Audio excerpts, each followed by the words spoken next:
a goal without a plan is like starting a journey without a map. And if you're like many Canadians, your finances can be a concern. You want to balance your immediate needs with your goals for your future. We get that. We know you and your goals and can help you plan your journey. Your path to lifetime financial security begins with considering how to meet your needs today and in retirement, with protection from the unexpected along the way.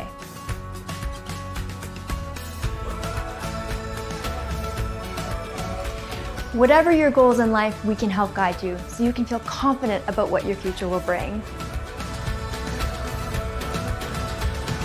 Let's get you there.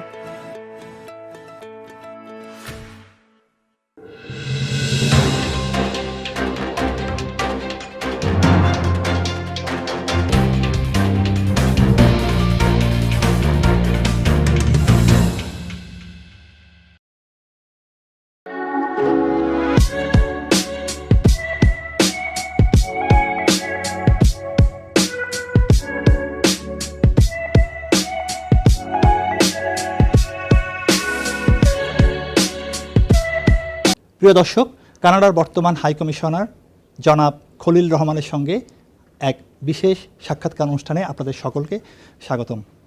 আজকে আমরা ওনার কাছ থেকে জানতে চাইব বাংলাদেশ নিয়ে তার ভাবনা এবং কূটনীতির যে দিকগুলো আছে কানাডার সঙ্গে বাংলাদেশের ব্যবসায়িক, রাজনৈতিক সহ নানা বিষয়ে ওনার সঙ্গে আলোচনা করব। সেই সঙ্গে আলোচনা করব প্রবাসী বাংলাদেশিদের সম্পর্কে। মিস্টার খলিল রহমান, আপনাকে স্বাগতম। থ্যাংক ইউ, ধন্যবাদ জানাচ্ছি আপনাদেরকে। অনেক বাংলাদেশি কানাডাতে বাস করেন, তাদের সবসময় একটা কনসার্ন থাকে, বিদেশে তারা থাকেন, তাদের সুযোগ সুবিধা বিষয়াদি একটা ভালো অবস্থার মধ্যেই আছে কানাডা, কারণ কানাডা একটা উন্নত বিশ্ব। আপনি দায়িত্ব নেওয়ার পর আপনার নতুন কোনো পরিকল্পনা আছে বাংলাদেশি কমিউনিটি নিয়ে? তো আসার আগের থেকেই আমি একটি পরিকল্পনা নিয়ে এসেছি যে কীভাবে আমি আমার দায়িত্বকালীন সময় এখানে কাজ করতে চাই। বাংলাদেশিরাই কিন্তু আমি বলবো যে এদেরকে নিয়ে আমি কাজ করতে চাই। আমি মনে করি যে এনারাই আমার কাজে সর্বাত্মক সহযোগিতা করতে পারেন। এই জন্য যেটা আমি করতে চাচ্ছি যে বাংলাদেশি ডায়াসপোরা যারা এখানে বসবাস করছেন তাদেরকে কিভাবে আমরা আমাদের উন্নয়ন কার্যক্রমের সাথে সম্পৃক্ত করতে পারি। এবং একটি কথা সবসময় আমরা শুনে আসছি, দেখে আসছি, নানান ধরনের অভিযোগ আমরা দেখেছি, শুনেছি যে মিশন থেকে, এম্বাসি থেকে এদেরকে ঠিকমতো দেখভাল করা হয় না। তো আমার প্রথম এবং প্রধান দায়িত্ব হবে যে এই হাই কমিশন এবং অটোয়া কনসুলেট জেনারেল, যেটি আমার আওতাভুক্ত, দায়িত্বের আওতাভুক্ত, এই দুটি অফিস থেকে যাতে সর্বাত্মক সেবা এবং সাহায্য বাংলাদেশিদের দিতে পারি, এটা একটি। এবং এটার মাধ্যমেই আমরা এদেরকে আমাদের উন্নয়ন কার্যক্রমের সাথে সম্পৃক্ত করতে চাই। এখন যেটি আমি এখানে আসার আগে আপনারা জানেন যে মাননীয় প্রধানমন্ত্রীর নেতৃত্বে বাংলাদেশের উন্নয়ন কার্যক্রম চলছে। ওনার আমাদের সবার যেটা প্রত্যাশা সেটা হলো 2041 সালের ভিতরে অথবা তার আগেই বাংলাদেশকে আমরা বঙ্গবন্ধু যে দেশের স্বপ্ন দেখেছিলেন সেই সোনার বাংলায় রূপান্তরিত করতে চাই। এবং এজন্যে যেটি গুরুত্বপূর্ণ একটি বিষয় নিয়ে আমরা কাজ করছি সেটি হচ্ছে যে অর্থনৈতিক কূটনীতি জোরদার করা। এবং আমরা যদি দেখি সেখানে আমরা we have around 5 elements of economic diplomacy. এবং এই যে engaging our diaspora is also part of that those 5 elements. তারপরে যেটা আমি বলতে চাচ্ছি যে এদেরকে সম্পৃক্ত করার মাধ্যমে এদের সাহায্য সহযোগিতা নিয়ে কিভাবে আমরা আমাদের এক্সপোর্ট এদেশে বাড়াইতে পারি, কিভাবে কানাডা থেকে আমাদের ইনভেস্টমেন্ট আমরা বাংলাদেশে নিয়ে যেতে পারি। কারণ 2041 সালের ভিতর যদি আমরা দেশকে উন্নত রাষ্ট্রে পরিণত করতে চাই সেখানে আমাদের জিডিপি গ্রোথ অ্যারাউন্ড 10% হতে হবে। সরকারের বিভিন্ন প্ল্যান আছে এবং সেই প্ল্যান মোতাবেক আমরা কাজ করে যাচ্ছি। আপনারা ডেল্টা প্ল্যানের কথা শুনেছেন, যেটা ডেল্টা প্ল্যান 2100 যেটা আমরা বলি, সেখানেও এই কার্যক্রমের বিষয়ে বিশদ বিবরণ আছে। তো যেটা আমি মনে করি যে বাংলাদেশিদের আমরা, আপনি যেটা বলেন যে বাংলাদেশিদেরকে সেবা দেওয়াটাই আমার প্রথম এবং প্রধান দায়িত্ব এবং কর্তব্য। এবং এই দুটি মিশনকে, অটোয়া এবং টরন্টোতে কনসুলেট জেনারেল আছে, এটাকে যে একটি সেবা এবং সাহায্য প্রদানকারী কেন্দ্র হিসেবে আমি গড়ে তুলতে চাই বাংলাদেশিদের জন্য। They will get each and every legal assistance from this two embassies. এবং এই লক্ষ্যে যেটি আমি আরও করতে চাই যে এখানে যারা অনেক ভালোভাবে আপনারা অনেকেই আছেন এবং আপনারা বিভিন্নভাবে বাংলাদেশের উন্নয়ন কার্যক্রমে অংশগ্রহণ করছেন এবং আমাদের মাননীয় প্রধানমন্ত্রী সবসময় এক্সপেক্টেডদের কথা বলেন, তাদের অবদানের কথা বলেন। এই অবদানকে উনি স্বীকৃতি দিতে চান এবং আমরা চাই যে বাংলাদেশিরা যারা আছেন তারা আরও ভালোভাবে আমাদের এই উন্নয়ন কার্যক্রমে সম্পৃক্ত হোক। এই জন্য যেটি আমি আরও একটি জিনিস চাচ্ছি যে এখানে ফ্রেন্ডস অফ বাংলাদেশ গ্রুপ আমি তৈরি করতে চাই, যেখানে ডায়াসপোরার যারা নেতৃস্থানীয় ব্যক্তিবর্গ আছেন তারাও এই গ্রুপের অংশ হবেন। In addition to Canadian elected representatives, industrialist, academia, সবাইকে নিয়ে আমি পার্লামেন্টে একটা ককাস আছে, that is different elected bodies from Canada, but এই ফ্রেন্ডস অফ বাংলাদেশ গ্রুপে আমাদের বাংলাদেশি ভাই বোনেরাও থাকবে যারা বিভিন্ন ক্ষেত্রে যাদের যোগ্যতা প্রমাণ করেছেন, এই দেশের উন্নয়নে যারা অংশগ্রহণ করেছেন। আমরা চাই যে যেহেতু আপনারা বাংলাদেশি ডায়াসপোরা, আমাদের উন্নয়ন কার্যক্রমেও আপনারা সমানভাবে অংশগ্রহণ করেন, সম্পৃক্ত হন। So these are the main parameters of my mission here. এখন এখানে আরও কিছু পলিটিক্যাল ইস্যুস আছে যেটা আমি বলি। আপনারা জানেন যে এই যে একটি দেশে যখন বিদেশিরা কখন ইনভেস্ট করে, কখন বিদেশিরা আমাদের এক্সপোর্ট আনতে চায় কিংবা এরাও এক্সপোর্ট করতে চায় আমাদের দেশ থেকেও, এরা তো আনছে। আমি এবং আমাদের ট্রেড যেটা value positive, $1.5 billion against Canadian export আমাদের দেশে $1 বিলিয়ন। সেটি হচ্ছে যে আপনি যদি আপনার দেশ সম্বন্ধে খারাপ কথা বলেন, যে বাংলাদেশে গেলে ওখানে এই এক্সট্রিমিস্ট আছে, ওখানে পরিবেশ ভালো নাই, আপনারা ওই দেশে যাবেন না, এটা কিন্তু এই ধরনের অপপ্রচার যদি কোনো দেশের বিরুদ্ধে করা হয় তখন এই দেশের লোকজন ভয় পায় যে না ওই দেশে ইনভেস্ট করা যাবে না। ব্র্যান্ডিং, আমরা যেটাকে ব্র্যান্ডিং বলি। এক্স্যাক্টলি, ব্র্যান্ডিং এবং miss information campaign against a country and against a government. এখন আমার কথা হলো যে আমরা বাংলাদেশি পাসপোর্ট ধারণ করে বহন করে এখানে আসি, we are Bangladeshi first and foremost. আপনি তো এক বাংলাদেশি হিসেবে তো আপনার দেশের বিরুদ্ধে কোনো কথা বলতে পারেন না, কারণ আপনি you are harming your country. Not only that, আপনি এখানে আসেন কিন্তু আপনার ভাই বোন আত্মীয় স্বজন তারা বাংলাদেশেই থাকে। যদি ইনভেস্টমেন্ট বাংলাদেশে না যায়, they will be affected. Investment যাওয়া মানে কি, যে ওখানে ইন্ডাস্ট্রি হবে, সেখানে এমপ্লয়মেন্ট সৃষ্টি হবে, সেখানে আপনার আত্মীয় স্বজন ভাই বোনরা হয়তো চাকরি পাবে। So you are doing disservice to your own kith and kin relatives. সো এইটা আমি চাচ্ছি যে এই ক্যাম্পেইনগুলো সরকারের বিরুদ্ধে, দেশের বিরুদ্ধে যারা করে, এইটা আমি বন্ধ করতে চাই। আমি আপনার থেকে অনুরোধ করতে চাই এই ধরনের দেশ বিরোধী কোনো কথাবার্তা, কোনো প্রচারণা আপনারা করবেন না এবং এর থেকে বিরত থাকেন। এটা বাংলাদেশি হিসেবে এখানেও আপনাকে হাই করবেন যে আরে আপনি তো বাংলাদেশি বলেন, but you talk against Bangladesh. It is also not good for you even in Canada. Not only you are disserving your country, disserving your own relatives. So this is my another priority area, যেখানে আমি কাজ করতে চাই, আপনাদেরকে সাথে নিয়েই কাজ করতে চাই। আপনারা যারা আছেন নিজেরাও বলেন যে ভাই আমাদের তো ডিফারেন্স থাকতেই পারে। আমি নিজেও খুশি না অনেক ব্যাপারে যে সরকার, আমি দেখি যে অনেক পলিসি যারা নেয় সেটা আরও ভালোভাবে করতে পারতো, বাট হয় না। সরকারের থেকে নানান প্রেশার থাকে, বিভিন্ন ধরনের ডায়নামিক্স থাকে, সম্ভব হয় না। বাট নিজেরা আমরা সমস্যাটা করি যে না এই কাজটা এইভাবে করলে ভালো হইতো, কেন করেনি। বাট এটা নিয়ে আপনি এই ফেসবুক ইউটিউবে গিয়ে বাংলাদেশের বিরোধী প্রচারণা চালান, এটা আপনি দেশের ক্ষতি করছেন, নিজের ক্ষতি করছেন, সর্বোপরি আপনার ইভেন নিজস্ব ভাই বোনের ক্ষতি করছেন যারা দেশে আছে। কারণ এরা যাবে না, একটা ইন্ডাস্ট্রি হওয়া মানে কি সেখানে 1000-2000 লোক চাকরি পাবে, কারা তাদের বিরুদ্ধে হয়তো আপনার ভাই বোনরাই আছেন, কেউ একজন আত্মীয় স্বজন আছেন। So this is another area how to stop the anti Bangladesh, anti government campaign sitting on the soil of Canada. এবং আমি আপনাদের সবার এই টিভির এই প্রোগ্রামের মাধ্যমে আমি আপনাদের অনুরোধ করতে চাই এইসব থেকে বিরত থাকেন। যারা করে তাদেরকে আপনারা আইডেন্টিফাই করেন। আমি কানাডিয়ান গভর্নমেন্টের সাথে কথা বলছি, we are identifying them and will take action against them, because this is very bad. Bangladesh and Canada is having best of relationship. এরা আমাদের স্বাধীনতার আগের থেকে আমাদের সাথে কাজ করে যাচ্ছে। 1970 সনের নির্বাচনের পরে যখন তারা নির্বাচিত প্রতিনিধিদের হাতে ক্ষমতা পাকিস্তান দিচ্ছিল না, তখন এই কেনেডিয়ান প্রাইম মিনিস্টারের বাবা সিনিয়র টুডো, he asked the Pakistani government to hand over power to elected representatives. দেয়নি। স্বাধীনতা যখন শুরু হয়েছে, Canada was one of the frontline countries that supported our war of independence against Pakistan. 14 February 1972 Valentine ডেতে তারা আমাদের স্বীকৃতি দিয়েছে। এরপর থেকে এই সম্পর্ক শুধু বাড়ছে, উন্নতি হচ্ছে। এবং আপনি দেখেছেন বিভিন্ন পত্রপত্রিকায় শুনেছেন যে বাংলাদেশের প্রধানমন্ত্রীর সাথে এই দেশের প্রধানমন্ত্রীর একটা মা এবং ছেলের মতো সম্পর্ক, এত ভালো। বাট এই যে কিছু কিছু লোকের কারণে এই যে মিস ইনফরমেশন ক্যাম্পেইন হয় যে বাংলাদেশে গেলে আপনি ইন্ডাস্ট্রি করতে পারবেন না, চাঁদাবাজি করবে, এই করবে, সেই করবে, যায় না, লোক খারাপ, আপনাকে গুম করবে।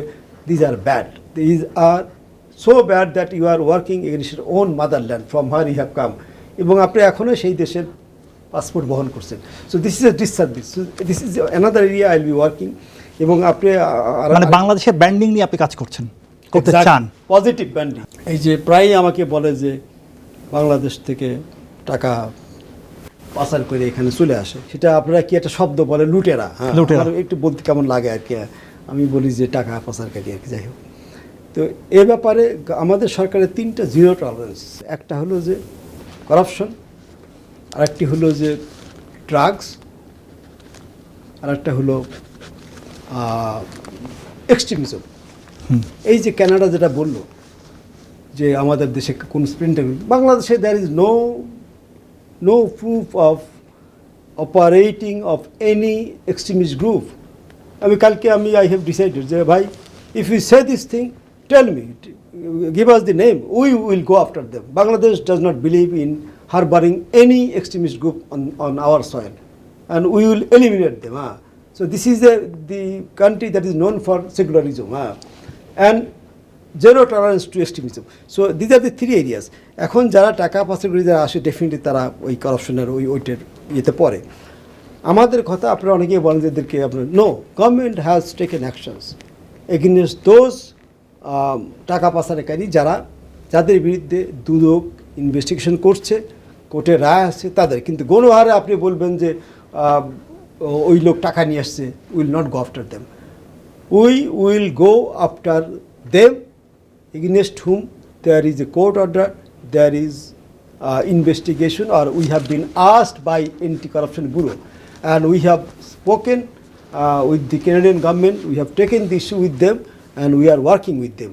আপনারা যাদের দেখছেন যে দুদকে যাদের নাম আছে, they should not really sleep well. Right.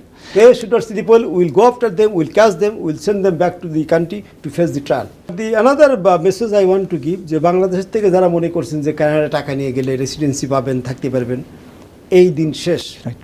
It is not going to happen. So this is the message I want to give, যে Canada should not be seen as a safe country to come with money and stay here. No. We have taken this issue very seriously up with the Canadian government, that they cannot, host this kind of people against whom we have evidence. They have to go after them. Okay. So that is, we don't want any return between the two countries, and they have acknowledged our concerns, and they have assured us that they will take appropriate action. So বাংলাদেশে বসে দেখে মনে করে যে ভাই আমি টাকা পয়সা কামাইছি নিয়ে যাবো আর কি। কিন্তু আমি একটা জিনিস বলতে চাই, যারা টাকা পয়সা নিয়ে আসছে তাদের বিরুদ্ধে কোনো কেস টেস নাই, তারা কিন্তু টাকা কিন্তু দেশে নিয়ে যেতে পারে। আপনি বলছেন, কেন বলছেন? এখানে নিশ্চয়ই টাকা পয়সা নিয়ে আসছেন, আপনাকে কেউ ধরতে পারেনি। Invest here, then with Canadian company, ওই কোম্পানি কিনে বাংলাদেশে কি ইনভেস্ট করেন, অন্তত কিছুটা হলে জায়েজ করেন যে you will make more money and we will also help Bangladesh in generating employment and to be taking part of our economic development. তাদের এখন সুযোগ আছে যে এখানে কোনো কোম্পানি বানিয়ে কিংবা কোনো এক্সিস্টিং কোম্পানিতে ইনভেস্ট করে সেই কোম্পানি কিনে বাংলাদেশে ইনভেস্ট করতে। তাদের মধ্যে কেস নাই। এটা কিন্তু একটা ভালো সুযোগ, আমি এটা বলছি। আজ আমি বলছি, I encourage those people who have money, no matter how we have money, but you just invest in Bangladesh now as a white money. That will be the whitest money, not only white money. 2041 সালের মধ্যে আমরা উন্নত দেশে পরিণত হতে চাই এবং সেটা পরিণত হতে চাওয়ার জন্য আমাদের বিপুল পরিমাণ ফরেন ডিরেক্ট ইনভেস্টমেন্ট দরকার এবং কানাডা একটা দেশ যারা কিন্তু ইনভেস্টমেন্ট করতে পারে এবং আপনি মেনশন করলেন যে এটার জন্য ব্র্যান্ডিং একটা গুরুত্বপূর্ণ বিষয়।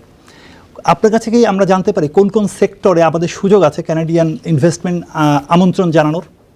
ইয়েস এবং আমি বলবো আজকে সকালেই আমি ক্যানাডিয়ান পেনশন ফান্ডের সাথে কথা বলেছি, সেখানে আমি তাদের এই সেক্টরগুলো বলেছি যে কোন কোন সেক্টরে কানাডা ক্যান ইনভেস্ট এ লট।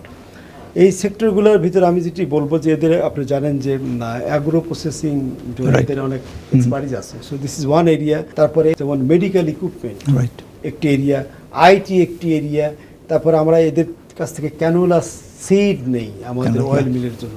এবং আমি একটি কথা আপনাদেরকে এখানে বলতে চাই যে আমি আসার আগে এই কোভিডের কারণে মাননীয় প্রধানমন্ত্রী কোনো আউটগোয়িং অ্যাম্বাসেডার আমার মতো যারা এসছে তাদের সাথে দেখা করেনি, but I was very fortunate, she asked me to meet her. এবং উনি বলছে এই তিনটি ব্যাপারে আমি ক্যানাডিয়ান ইনভেস্টমেন্ট চাই এবং এদের এক্সপার্টিজ আছে। সেটি হলো যে এই যে এডিবল অয়েল, আমরা ক্যানোলা সিড এখান থেকে এমনিতে ইম্পোর্ট করি। গভর্নমেন্টের একটি এডিবল অয়েল মিল আছে যেটা লস দেওয়ার কারণে সরকার সেনা কল্যাণ সংস্থাকে দিয়েছে, এবং সেখানে উনি চাচ্ছেন যে it is going fine but she is not fully satisfied. উনি আমাকে বলেন যে I want a Canadian investor in that edible oil mill, কারণ আমরা ওদের কাছে সিড তো নেই। এখন কানাডার জন্য it's a win win situation. You are exporting more canola seed, you are crushing the seed there, then you can export that oil to India and China duty free because we have duty free access.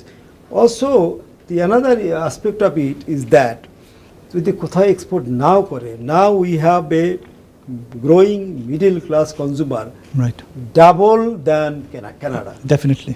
So even if the domestic market is so big, you don't have to go out of the country, but we have China, India, huge market, duty free for Bangladesh. This is one area. So this edible oil, this oil mill is one area. Second area, she told me that আপনি দেখেছেন কালকে পত্রিকাতে বেরোছে যে আমাদের 24টি jute mill ছিল, এটা loss দিচ্ছিল। এই 24টা জুট মিল উনি লেআপ ঘোষণা করে সবাইকে গোল্ডেন হ্যান্ডশেক দিয়ে সরকারের কন্ট্রোলে, ওখানে বিল্ডিং আছে, ইকুইপমেন্ট আছে, জমি আছে, এভরিথিং ইজ দেয়ার নাও। উনি আমাকে বলেন যে 2টা ইনভেস্টরকে তুমি বের করে যারা 2টা জুট মিল নিয়ে নিতে পারে, এবং এদের জন্য স্পেশাল যেটা করা হবে যে ইউজুয়ালি গভর্নমেন্ট দিতে চাচ্ছে 30 বছরের বেশি দিবে না কাউকে, ওই যে গ্রাবিং টাবিং হয় আমাদের দেশের থেকে যারা, উনি চাচ্ছেন যে ক্যানাডিয়ানরা যদি আসে তাহলে this lease period can be extended. Okay, হ্যাঁ। এখন কেন jute mill? Jute is the sector, jute is the product যেটা 100% ভ্যালু এডিশন বাংলাদেশে হয়, সিড থেকে শুরু করে final product jute, everything is in Bangladesh, and then we have the cheap labour, we have the farmer. So for a country like Canada, যারা polythene bag নিষিদ্ধ ঘোষণা করেছে কয়েকটি প্রদেশে, নোভা স্কোশিয়া সহ, এবং আগামী 2-3 বছরের ভিতরে সারা দেশই পলিথিন মুক্ত হবে, তারা যদি ওই 2 জুট মিল যদি নিয়ে ওখানে বানাতে, এখানেও যদি তারা এক্সপোর্ট নিজের দেশে, is so good for them. একটু আপনাকে স্মরণ করিয়ে দিই, বাংলাদেশ বিজিএমসির কিন্তু একটা প্রজেক্ট আছে পাটের ব্যাগ, যেহেতু এরা এনভায়রনমেন্ট নিয়ে খুবই অ্যাওয়ার, সো আপনি বোধহয় এই জায়গাটা কাজ করলে, আমাদের পাট হচ্ছে এমন একটা জিনিস কৃষি এবং শিল্পে দুটোকেই সমন্বয় করে, এবং কোনো ব্যাকওয়ার্ড লিঙ্কেজ এখানে লাগে না, বাইরের থেকে আনা, আপনি যেটা মেনশন করলেন পুরোটাই আমাদের, সো আমরা এখানে বোধহয় কাজ করতে পারি। এক্স্যাক্টলি, ওই মিলটার নাম হলো লতিফ বাওয়ানি জুট, হ্যাঁ, ওয়ান অফ দি ওই 24 জুট মিলস। এবং উনি নিজেও আমাকে এটা বলেছেন, সেটি হচ্ছে যে ওখানে 10 কোটি টাকার একটা পাইলট প্রজেক্ট গোয়িং অন, এবং ওই ব্যাগ আমার মিশনে আমি আজকে মেল দেখলাম যে they have also send me, I spoke with ওই যে মিস্টার রোভ, যিনি বিজিএমসির চেয়ারম্যান এখন, এবং আপনি খুবই আশ্চর্য হবেন যে মাননীয় প্রধানমন্ত্রীর এই নির্দেশনার পরে ফরেন সেক্রেটারি, আমি এবং জুট সেক্রেটারি আমরা গেছিলাম কিছু মিল দেখতে, যে মিল থেকে 56টি দেশে জুট প্রোডাক্টস এক্সপোর্ট হচ্ছে, ওখানে দেখতে গেছিলাম আমি। যাই হোক, তো এই ব্যাপারে আমি ওই লোকটার নামও আমি জানি, ডক্টর মোবারক হোসেন খান, যিনি এই প্রজেক্টের ডাইরেক্টর। হ্যাঁ, এখন সেটা হলো this is not still in commercial production, right, এবং this is another jute mill.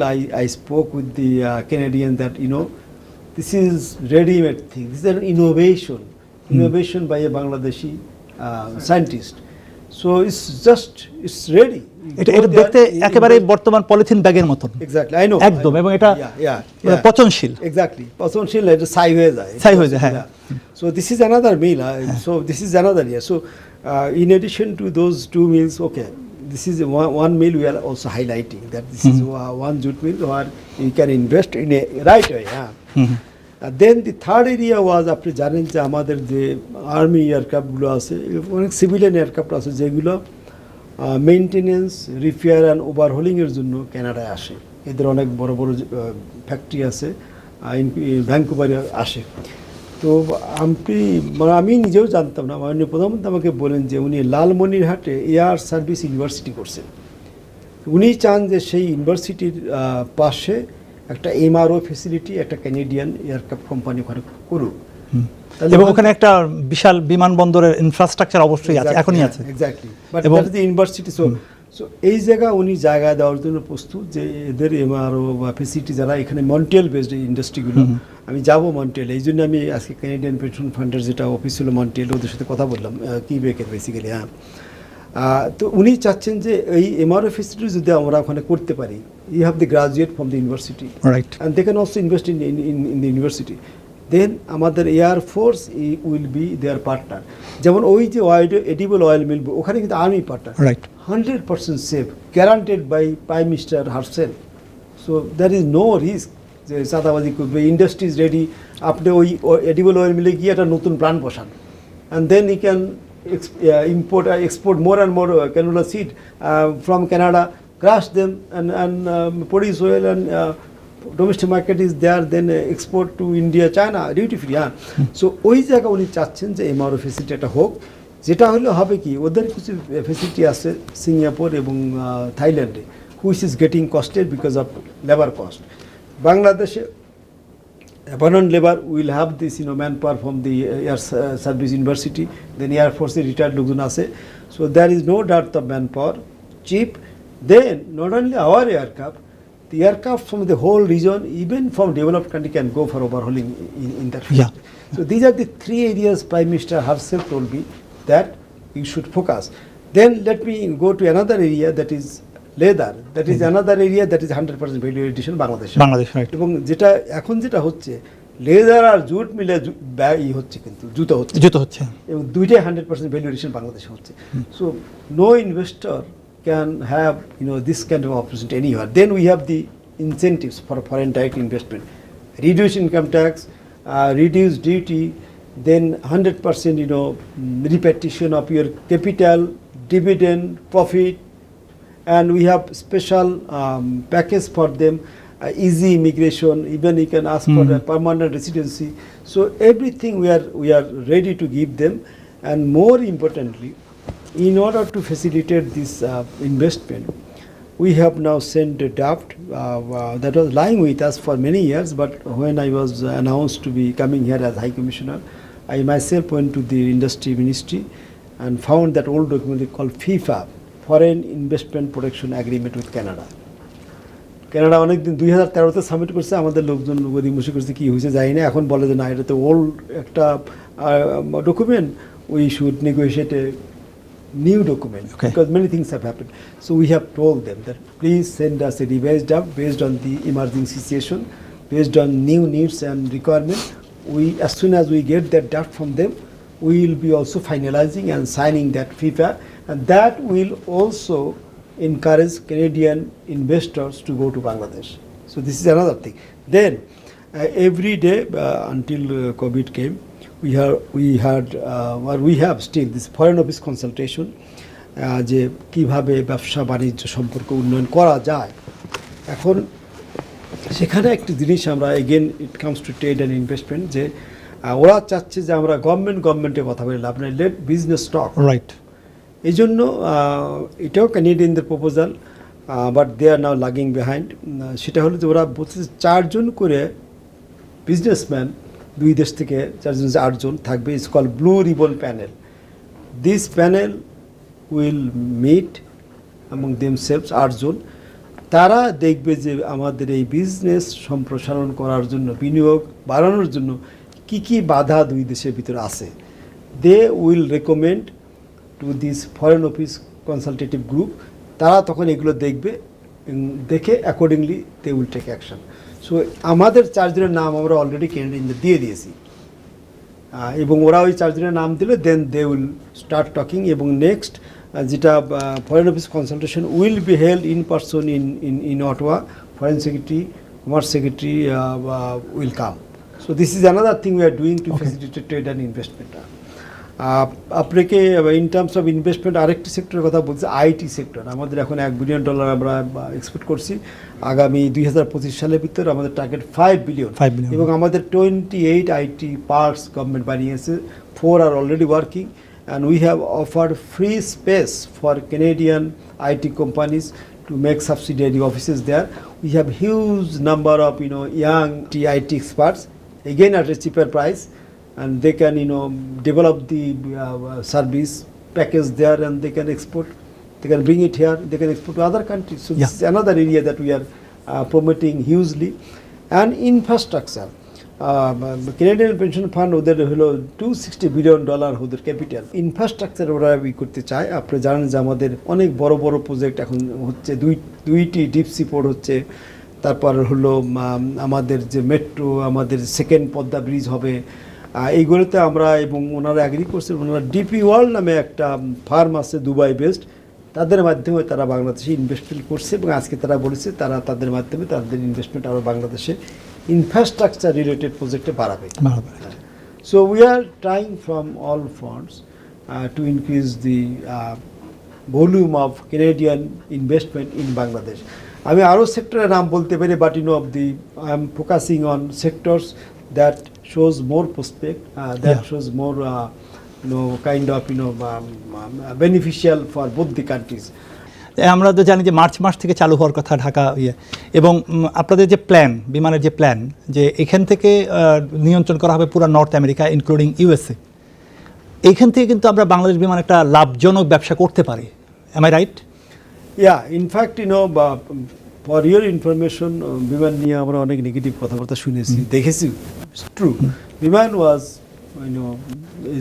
Losing concern for years, 45 years. আপনি শুনে খুবই আশ্চর্য হবেন যে 2018 সন থেকে বিমান স্টার্টেড মেকিং প্রফিট।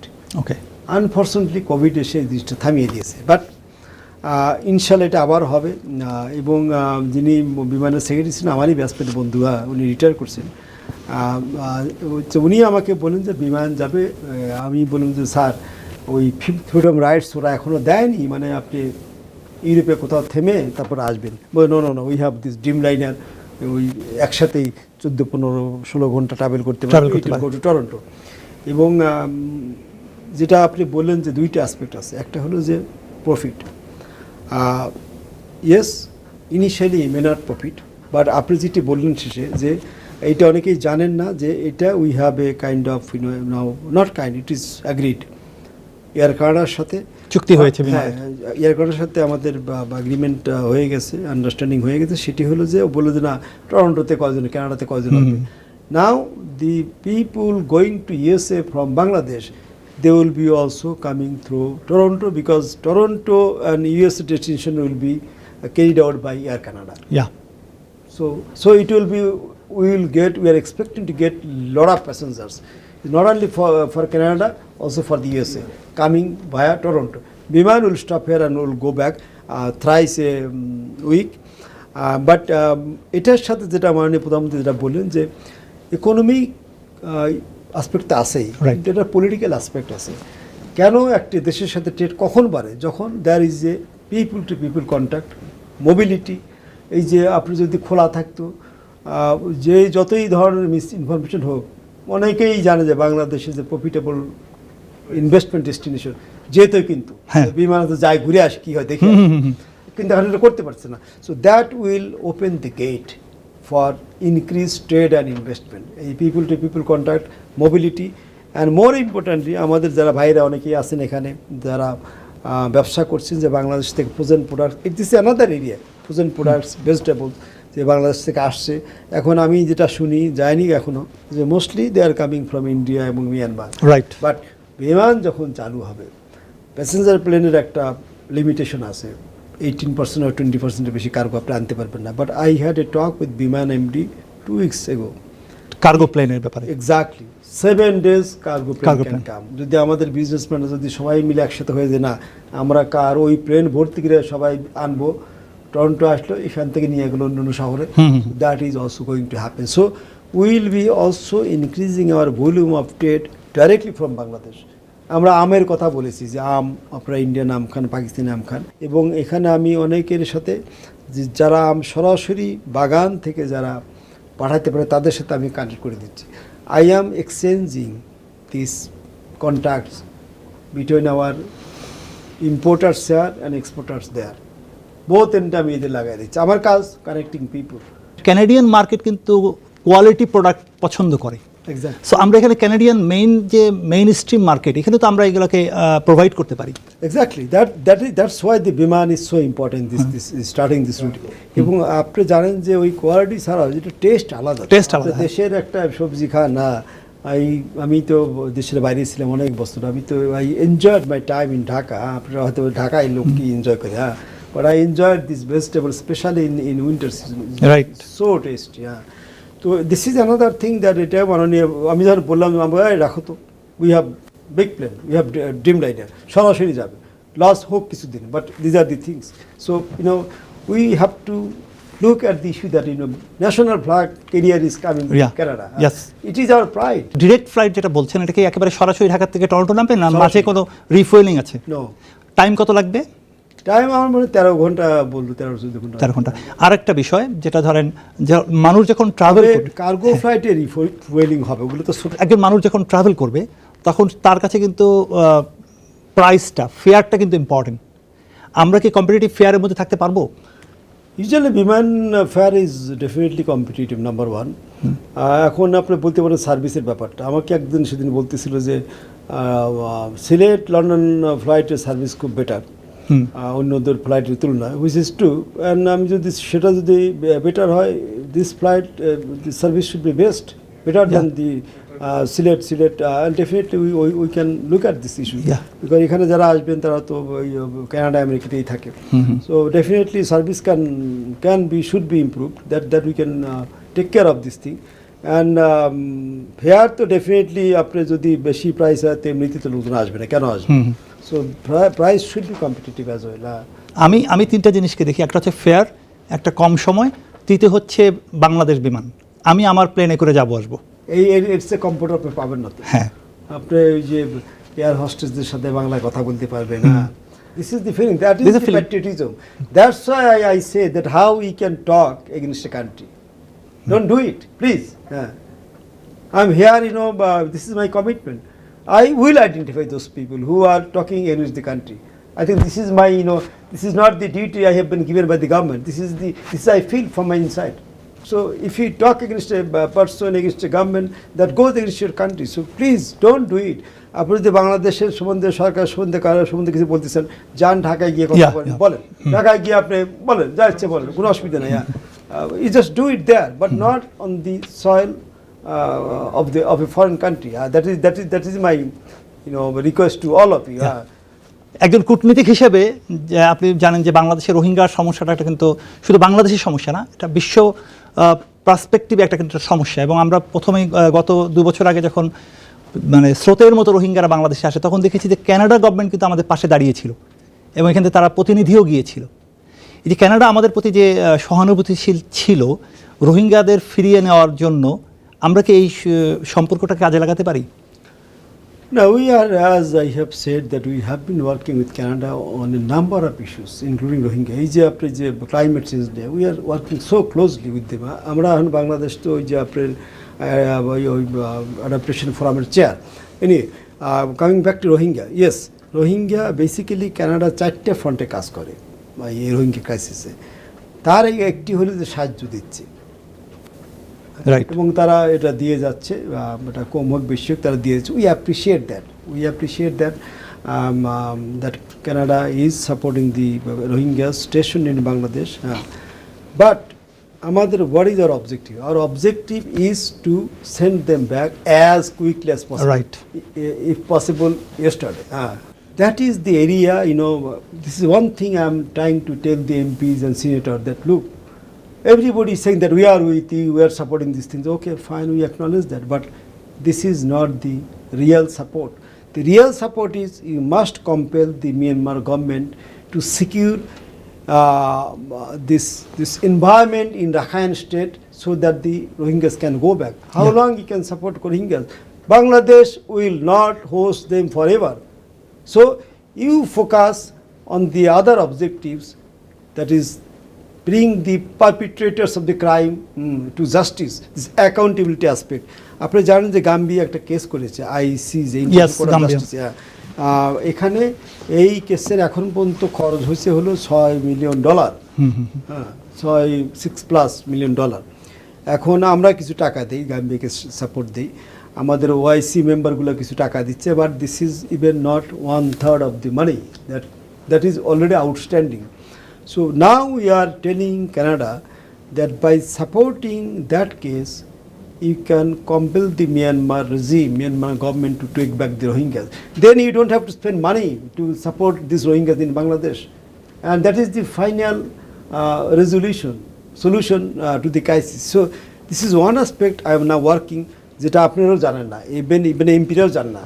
এরা বলে যে আমরা এত টাকা দিচ্ছি, তত টাকা দিচ্ছি, but they are basically deviating from the real work, that support Gambia to run this case in ICJ, bring these culprits, perpetrators into justice, and compel the Myanmar government to take genuine action to secure a healthy environment in Rakhine State, Myanmar, so that these people can go back to their homeland, that is Myanmar, not Bangladesh.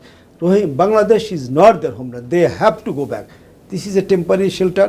There is no doubt about this thing. এখন এই অ্যাসপেক্টটা নিয়ে আমি কাজ করতে চাচ্ছি। আমি মনে করি যে আপনাদের টিভি থেকে এইটা প্রচার করেন যে Canada should make financial contribution to support that case in ICJ. Right. So that is the thing, and nobody in Canada knows about this thing. So I am highlighting Right. this thing.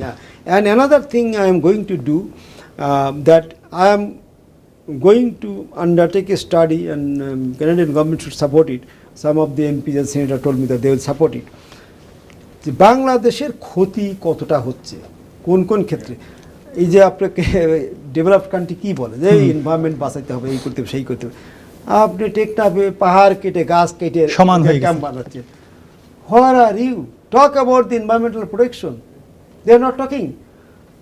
When you go to Rohingya, when you go to Teknaf, when you go to Bangladesh, you are mum about environmental protection and preservation. বলতেছে আরো 10,000 acre জমি দাও। No. They should go back, and you compel Myanmar to take them back. So what, I was talking to a Canadian pension fund, very surprisingly, European Union, USA, UK, and Canadian investors, they are investing in Myanmar. So what is the message you are sending? You are saying that, oh, Myanmar has done this thing, they should take back, then you are investing. You are bolstering the Myanmar regime by investing there. So I told them, stop investing in Myanmar.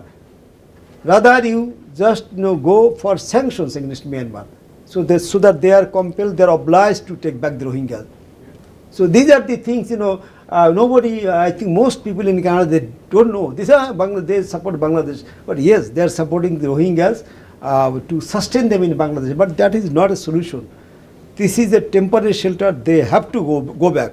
And one thing I should say, I am going to tell them, I have already told them that the whole world, including Canada, was and still obsessed with Aung San Suu Kyi. Suu Kyi is after all a daughter of Israel, Army Israel. Yeah. If you look at the history of Rohingya, Suu Kyi ক্ষমতায় যাওয়ার পরে একজন রোহিঙ্গা বাংলাদেশ থেকে যায়নি। না। 70 থেকে 2012 পর্যন্ত যেসব রোহিঙ্গা বাংলাদেশে এসেছিল, তখন আর্মি গভর্নমেন্ট ছিল, completely army government. They took back most of the Rohingyas came, অনেক নিয়েছিল at তখন। least 80-90%. But the moment Suu Kyi went to power, not a single Rohingya has gone back. So why you should be obsessed with Suu Kyi? Suu Kyi is a bigger evil than this Myanmar regime. Yeah. So that is the thing I want to pass.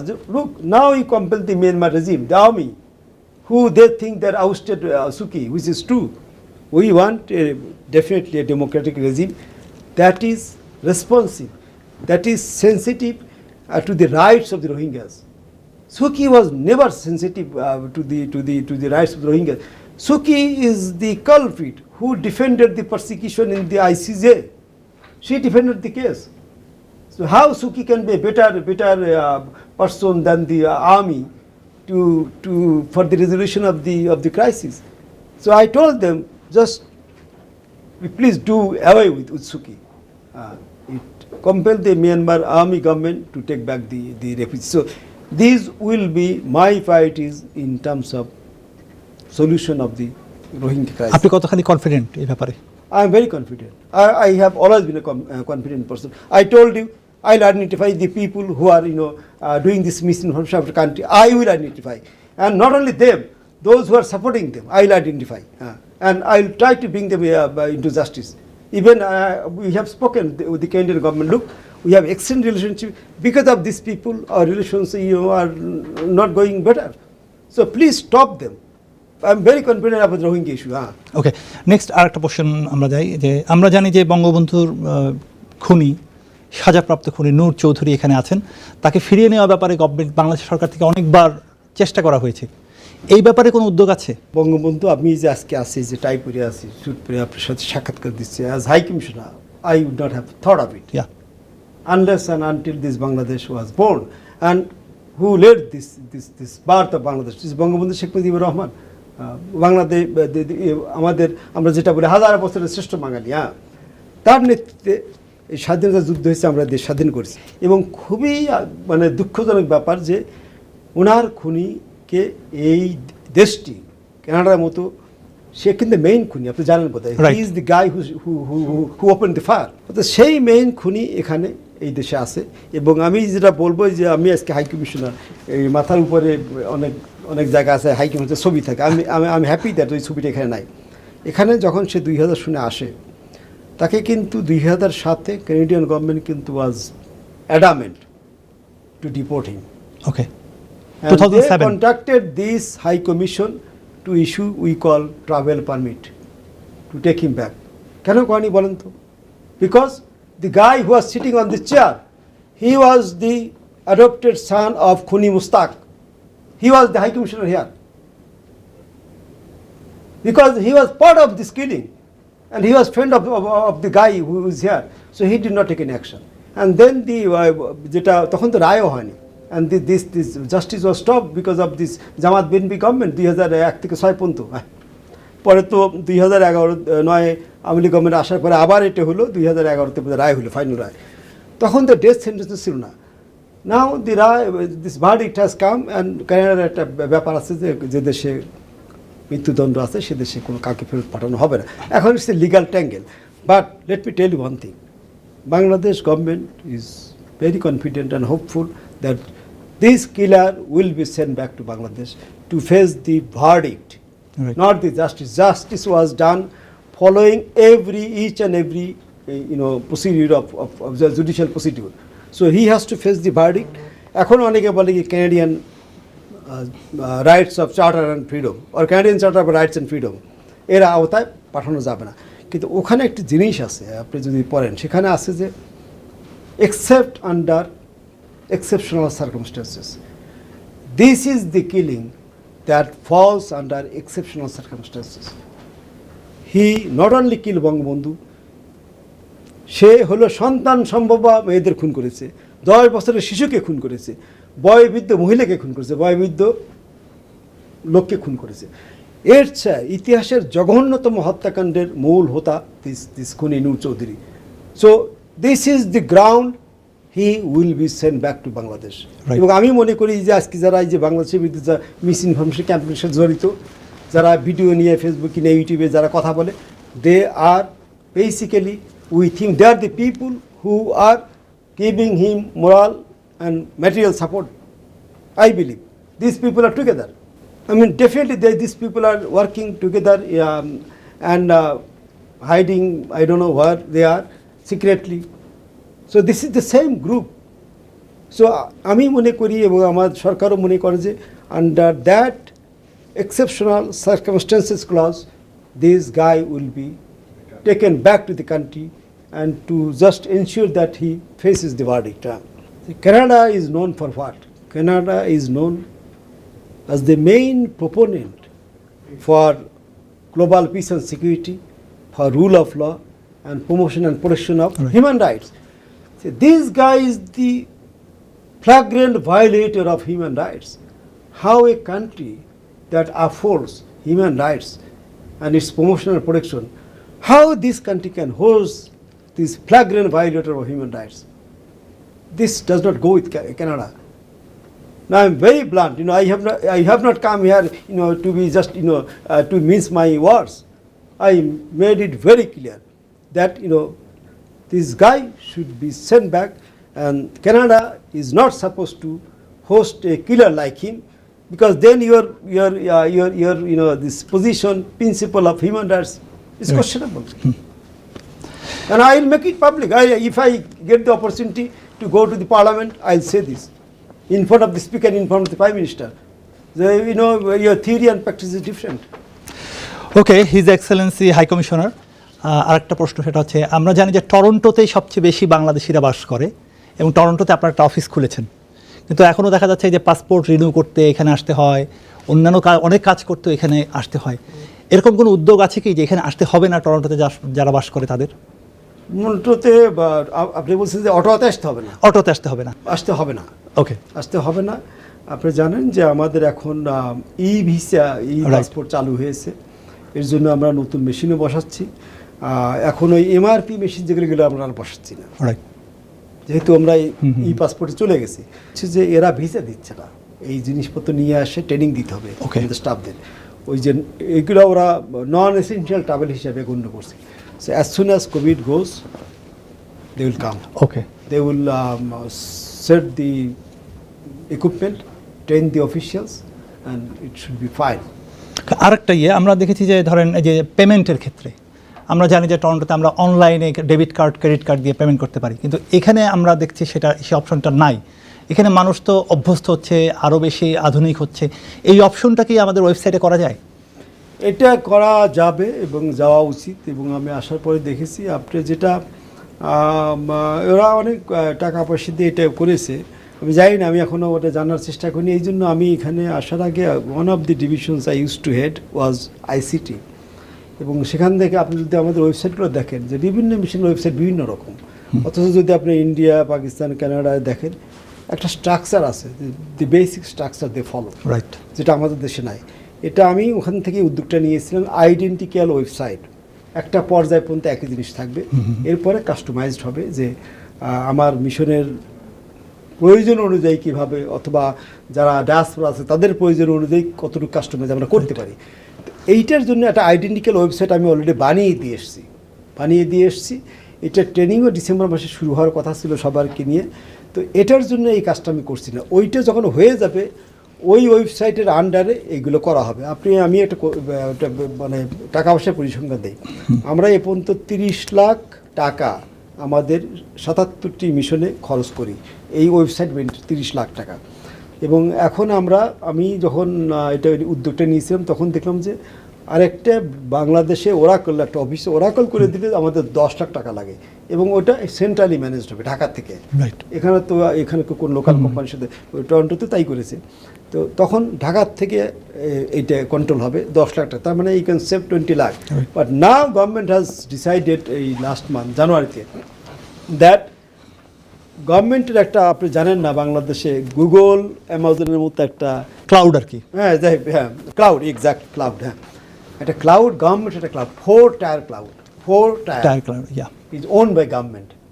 It is as good as Google এবং Amazon. So now government has decided that all government websites will be hosted under 4-tier cloud free of cost, ওই 10 টাকা লাগবে না। So ওইটা এখন ওইগুলোই অ্যারেঞ্জমেন্টটা হচ্ছে। এই জন্য এই ইনভেস্টমেন্ট আমি করতে চাচ্ছি না, because if I make this investment I have to introduce that identical website. আমি চাই যে সেই আইডেন্টিক্যাল ওয়েবসাইটের আন্ডারে এই অটোমেটিক পেমেন্টটা হবে। এখন যেটা আমি যেটা করেছি, আমরা একটা pending that decision, pending the identical website, যেটা আমি অলরেডি কথা বলেছি যে আমাদের যে এই যে যাদেরকে আপনারা এখানে এসে ক্রেডিট কার্ড দিতে পারেন একটা মেশিন আছে যে মোনারিস বোধহয় কোম্পানিটা, মোনারিস। হ্যাঁ, ওদেরকে দিয়ে আমরা দেখছি যে আমাদের এই ওয়েবসাইটেই একটা লিঙ্ক সৃষ্টি করার চেষ্টা করছি আর কি, হ্যাঁ, ওদের মাধ্যমে। তখন হবে কি যে এটা একটা পেমেন্ট গেটওয়ে, তখন আপনি ওইখানে ক্লিক করলে আপনি ক্রেডিট কার্ড সার্ভিস এখানে করতে পারবেন। বাট আমি বিট হেজিটেন্ট, বিকজ এটা করতে হলে ওদেরকে আবার টাকা দিতে হবে, হ্যাঁ, করার জন্য। হ্যাঁ, আবার কয়েকদিন পর যখন আইডেন্টিক্যাল ওয়েবসাইট হবে তখন আবার দিতে হবে। But it will be done, I was working for 20 years in the Indian system, so I want this to happen, and inshallah it will happen. But আমি এই কাজটা থেমে আছে, সেটা হলো যে এই কারণে, okay, will have an identical website. অসংখ্য ধন্যবাদ his excellency doctor Khalil Rahman. আপনার মাধ্যমে আমরা অনেক কিছু জানলাম, অনেক উপকৃত হলাম। আশা করি এই আপনার মেসেজ আমাদের দু দেশের সম্পর্ককে আরও উন্নত করতে সহায়তা করবে। আমরা যারা এখানে বসবাস করি তাদের যে ইস্যুগুলো, আপনি ব্র্যান্ডিংয়ের বিষয়গুলো বললেন, দ্বন্দ্বের কথা বললেন, সরকার বা রাষ্ট্রবিরোধী তৎপরতার কথা বললেন, এই বিষয়গুলো মানুষ আরও সচেতন হবে। আপনাকে অসংখ্য ধন্যবাদ। ইনশাআল্লাহ, they should be careful. Thank you. Okay, thank you so much. প্রিয় দর্শক, আজ এই পর্যন্তই। এতক্ষণ আমরা সাক্ষাৎকার দেখলাম, আলোচনা দেখলাম, বক্তব্য শুনলাম কানাডার বর্তমান high commissioner his excellency doctor Khalil Rahman. আপনারা সকলে ভালো থাকুন, সুস্থ থাকুন।